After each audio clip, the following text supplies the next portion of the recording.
சென்னை வானகரத்தில் உள்ள பழைய இரும்பு பிளாஸ்டிக் பொருட்கள் சேமிப்பு குடோனில் பயங்கர தீ விபத்து ஏற்பட்டுள்ளது. இதுகுறித்த கூடுதல் தகவலை செய்தியாளர் சுரேந்தரிடம் கேட்கலாம். சுரேந்தர், வணக்கம். இந்த தீ விபத்திற்கான காரணம் என்ன? கூடுதல் விவரங்கள்.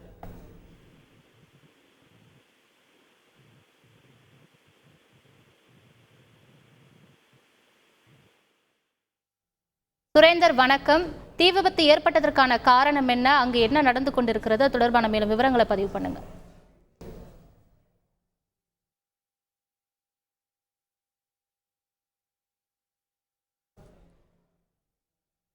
சென்னை வானகரத்தில் உள்ள பழைய இரும்பு பிளாஸ்டிக் பொருட்கள் சேமிப்பு குடோனில் பயங்கர தீ விபத்து ஏற்பட்டுள்ளது. அங்கு தீயணைப்புத் துறையினர் மீட்கும் பணியில் ஈடுபட்டிருக்கின்றனர். அது தொடர்பான அண்மை செய்தியை பார்த்தோம். செய்திகளை உடனுக்குடன் தெரிந்து கொள்ள உடனே சப்ஸ்கிரைப் பண்ணுங்க.